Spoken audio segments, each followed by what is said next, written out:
Alright, so I just got back from Nvidia GTC 2025 in San Jose, and I have to say this was hands down one of the most exciting AI events I have ever attended. I was invited as a sponsored guest, and honestly, GTC never fails to blow my mind. It's where you Jensen keynote. If you have ever watched an Nvidia keynote, you know this guy knows how to make an entrance, and as always, he has delivered some huge announcements. But here's the thing, GTC isn't just about announcements, it's about seeing AI in action, and the demo booths this year were just absolutely insane. I saw generative AI models creating hyper-realistic images and videos on the fly. The speed, the detail, the quality, and it's getting so good that we are reaching a point where AI-generated media is almost indistinguishable from reality. Then there's agentic AI that does not just follow instruction but can actually think, make decisions on its own. I saw real-world applications where AI was managing logistics, optimizing workflows, and even handling customer service completely. This isn't just automation, it's intelligence at work. And then the humanoid robots. This AI-powered humanoid robots were talking, responding, and performing tasks just like humans. Watching them interact, move, and solve problems in a real-world time was just surreal. AI is no longer just software, it's becoming physical, and that's a huge leap forward. Now, one of the coolest things I got to do was sit down with Nvidia tech team and deep dive into the AI tech stack. If you are into data science, machine learning, and big data, you're just gonna love this. Let's just take a look. So this is our DGX B300 that we just announced here at the show. And what's incredible about this is it's basically our 8-way system. So it takes literally 16 B300 chips and it presents them all through this NVLink connection.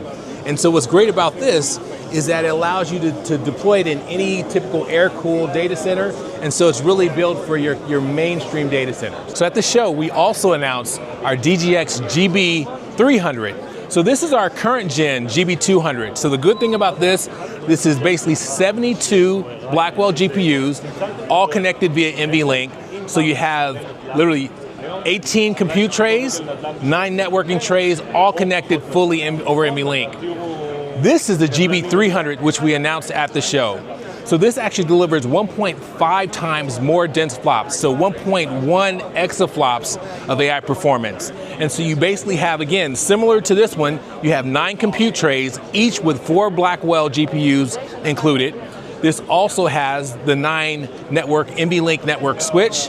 And so what's different about this one is it's 100% liquid cooled. If we go over here, I'll show you some of the compute trays where you can see some of the internals about how it's a little different. So again, this is the Nvidia GB300 compute tray. And like I said, it has 4 Blackwell GPUs, 2 Grace CPUs. And what you can see, these are the cold plates that sit on top. They're all liquid cooled. The difference between the GB200 compute tray is that you used to have fans here, but now you can see those are replaced and you have all liquid cooling, even on the NICs and the power supplies themselves. So that's one of the main differences between the GB300 and the GB200 compute tray. The other thing that's a little bit different is you actually have one BlueField 3. And so we basically have optimized the solution to leverage one BlueField 3 as opposed to needing 2. So this gives you a much more optimized compute stack. Over here, this is the this is the Nvidia GB300 NVL72 switch tray. And so again, completely liquid cooled. The other thing that's different here is you notice it's using PCB connections as opposed to the wire copper, the copper wiring. And so if you look at some of the images of the internal compute trays, you'll see these beautiful copper wires that are traced throughout, but using PCB allows for better reliability, and it actually helps you have a better sort of construction cost as well. And this is the Kyber rack that we announced at the keynote. And what's incredible about this is actually 576 GPU die connected via NVLink. And that's the incredible architecture that we announced for our next gen Kyber rack. And you can see that each one of these trays literally has 4 different compute Rubin. They'll eventually be, when they're deployed, they'll be Rubin chips that allows these all to connect over NVLink. They connect on the backside via a mid plane, which then connects to the switch tray. So this is a completely different architecture.